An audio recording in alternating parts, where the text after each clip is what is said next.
Watch Trey Gowdy gets ATF agent to spill the beans on 3 huge Obama secrets. South Carolina Congressman Trey Gowdy is kicking tail again.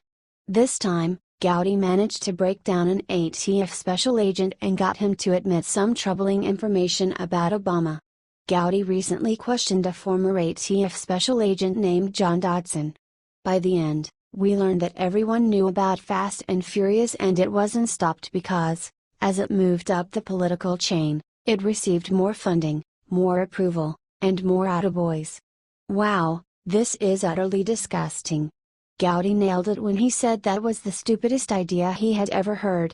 The goal of Operation Fast and Furious was to deliver guns and money to the drug cartels living in Mexico. The intent was to follow the weapons and try to trap people in the cartel who were high up in the food chain. We can't help but wonder if the goal wasn't getting more gun violence to occur in the United States so that the Obama administration could attempt to ban guns. If you recall, during the Obama administration we heard the left crying that we need to ban all guns to keep our country safe. Ironically, President Trump has not uttered that statement yet, and never will. Gowdy started by asking simple, open-ended questions. As he got more specific, you could see Dodson physically squirming because he knew that the jig was up. We are supposed to have a set rule about giving things like guns and money to dangerous people, even if it's for the greater good. The consequences for such behavior are devastating. Dodson admitted that they knew this wasn't the norm. So if they were aware of the dangers this presented, why did they continue with it as if it were gospel? Dodson went on to admit that everyone in his chain of command knew and approved of the steps being taken in this operation. Dodson went on to say, "I always thought as soon as we got to the next level, somebody's going to shut it down." If he was so sure that someone was going to shut it down, why didn't he stand up to make the first move? Dodson didn't want to upset President Obama. That is why. We are glad that cowards like this are no longer making huge decisions for our country. The plots within the Obama administration are being exposed, one at a time. We are positive that the more we dig, the more we are going to discover disturbing information. Obama was up to no good the entire time he was in office, and it took a new president and staff to uncover his malicious intent. You always hear people say better late than never. In this case, that saying goes a long way. We can now see who is all involved in these horrific plans, and they can be legally punished accordingly. If only Obama had put half as much effort into taking care of the people as he did giving guns to the Mexican drug cartels.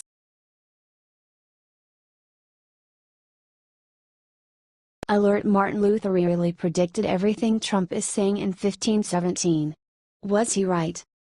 One of the greatest lies the left constantly reiterates is that Islam is a religion of peace. The word Islam means submission, not peace. Furthermore, the idea that Islam is not at war with the West and Christianity is laughable. Christianity has long battled against Islam, stretching back centuries. Martin Luther, the German monk who began the Protestant Reformation, called the Ottoman Turks the rod of the wrath of the Lord our God. Luther further added that the Holy Roman Emperor Charles V had to defeat the Turks because the Turks' god was the devil, VWND. During the 16th century, the Ottoman Turks threatened all of Christendom by storming the gates of Vienna. Fortunately, Emperor Charles V was able to use the gold and silver he acquired from the New World to fund the fight against the Turks. Along with this war chest, Charles V also heeded Luther's advice and agreed to recognize the Protestants of the Holy Roman Empire. This united Christian front successfully repelled the First Ottoman siege of Vienna in 1529. Luther recognized that the fight against Islam was necessary for all Christian Europeans. He wrote that the Church should drive men to repentance by showing our great and numberless sins and our ingratitude, by which we have earned God's wrath and disfavor, so that He justly gives us into the hands of the devil and the Turk, via Britain first. Do not appease Islam, for appeasing Islam is appeasing the devil. Luther was far from the first Christian leader to recognize the true nature of Islam. Emperor Constantine XI Palaiologos, the last ruler of the Byzantine or Eastern Roman Empire, declared to the final defenders of Constantinople that the mad and false Muhammad wanted to pull down and destroy Christianity, via YouTube. The great Italian poet Dante made a special torture in his Inferno for Muhammad. The Muslim prophet and his son-in-law Ali are split in two and forced to walk around with their entrails exposed, via Dante worlds. For all three of these great men, Islam meant only war and unholy slaughter. Beginning in the 7th century, Islamic armies stormed out of the Arabian Peninsula and began conquering Christian lands. All of North Africa had been Christian since the time of the Romans, while Syria and Anatolia were the original home of Christianity. These conquests only benefited Muslims. There is very little evidence that the Islamic Golden Age taught the West anything at all. Greek Christians built most of the great Islamic mosques, while Greek and Western Christians had been translating Greek and Roman texts for some time before the Islamic invasions, via ISIS. Islam can never be appeased. The West needs to return to God in order to reclaim its lands and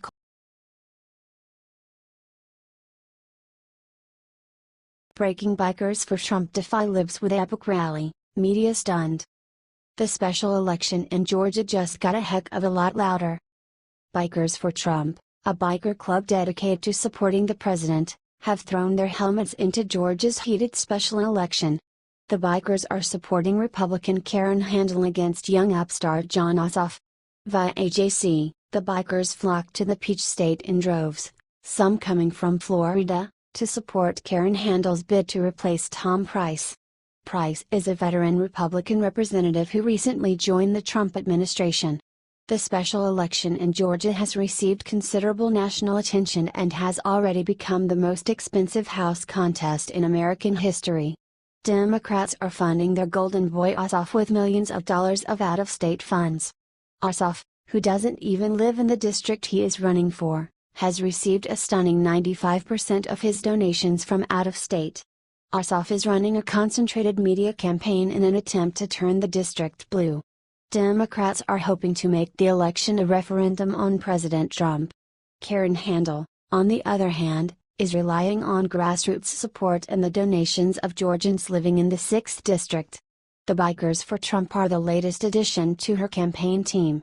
Bikers for Trump rolled into Karen Handel's campaign rally at Williamson Brothers Barbecue on Saturday clad in leather with giant flags supporting our president. The bikers listened to Karen speak and then joined her campaign volunteers to canvass the neighborhood. The bikers drove up and down the Georgia streets hoping to convince their neighbors to support Karen Handel and ultimately President Trump. "We're here to put Karen Handel where she needs to be, in D.C. supporting President Trump," explained one of the bikers going door to door. This is the first election that Bikers for Trump has been involved in since the group was founded around the 2016 general election. Chris Cox, the leader of the South Carolina chapter, explains that he had no problem getting bikers out to support the president. The Georgia special election is the first true test of the group's reach. Bikers for Trump have a tough battle ahead of them. The election is pitting grassroots support against millions of Democrat dollars from outside of the state. The special election will be held June 20.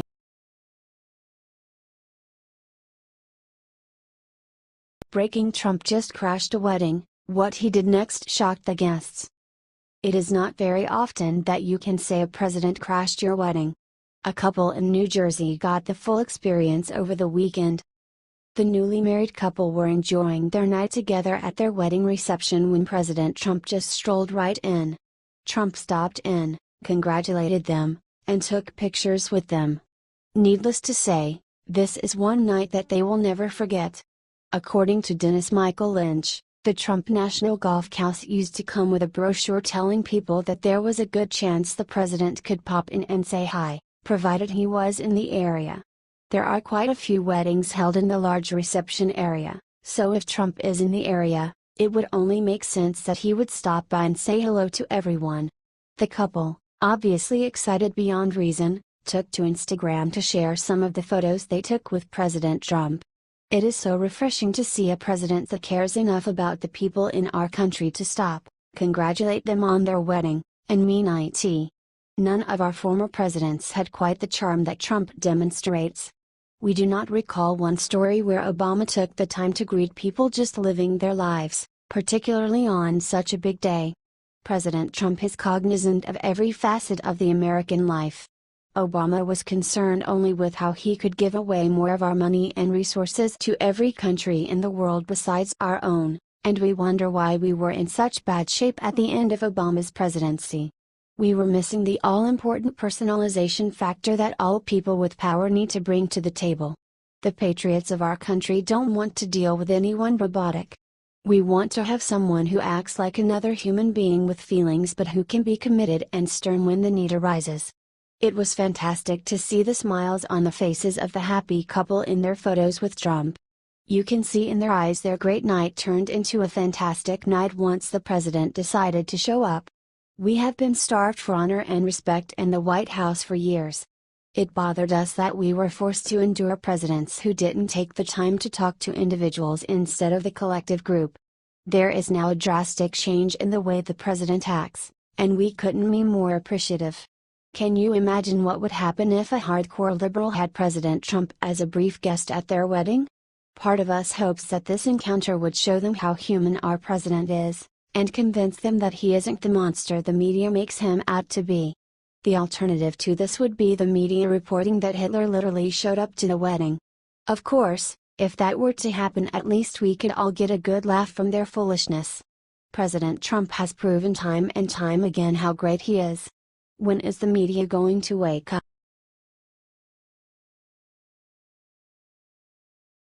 Look who just stole $550 million in Social Security funds, and he's getting away with it. Notorious Kentucky lawyer Eric Connecticut is at large after illegally removing his ankle monitor and escaping police custody. 2 months ago, the former disability lawyer pleaded guilty to stealing $550 million by defrauding Social Security, via the Daily Caller. To complete the scam, Eric Connecticut bribed a judge and a psychologist into helping him obtain Social Security benefits for clients who were not eligible.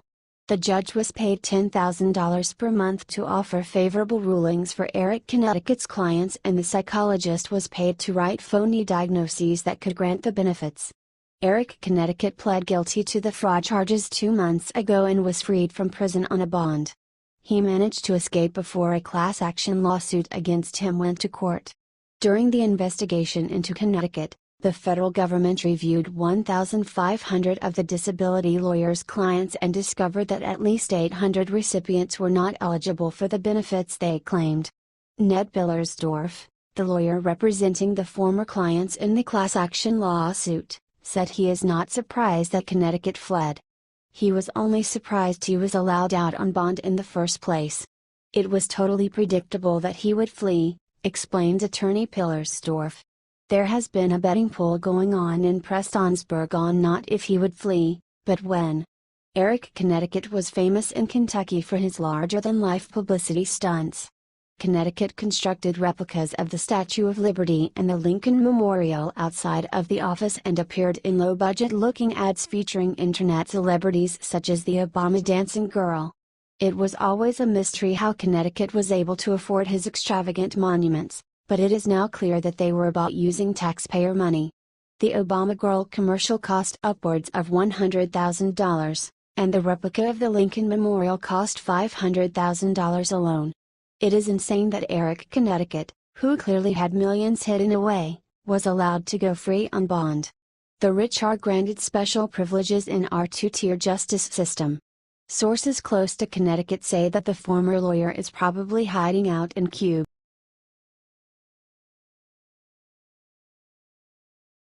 Watch Dianne Feinstein says enough, turns on Loretta Lynch with brutal demand. Appearing on CNN's Meet the Press, Senator Dianne Feinstein, D. California, called for an investigation into Lynch's misconduct during the Hillary email investigation.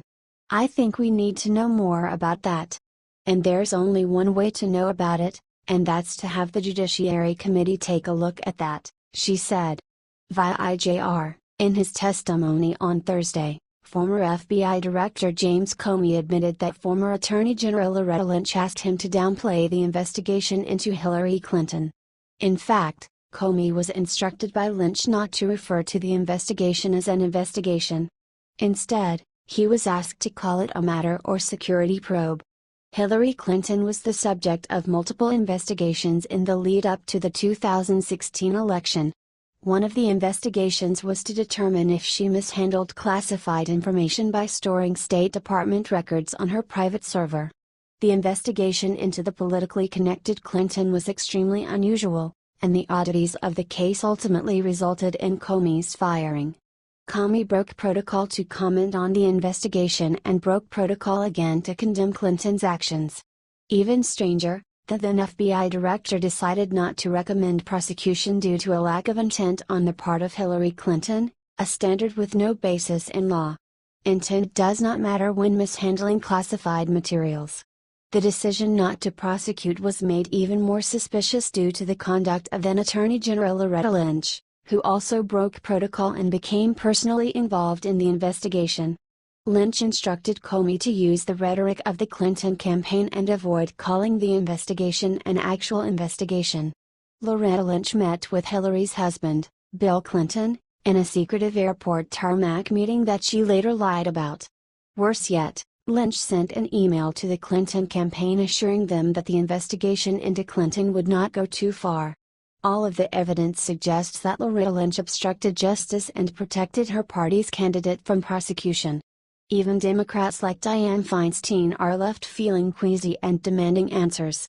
The tide is changing and Democrats like Feinstein are hoping to save their own skin by creating distance between themselves and the Obama administration. If Lynch testifies, it could blow the lid wide open on Obama's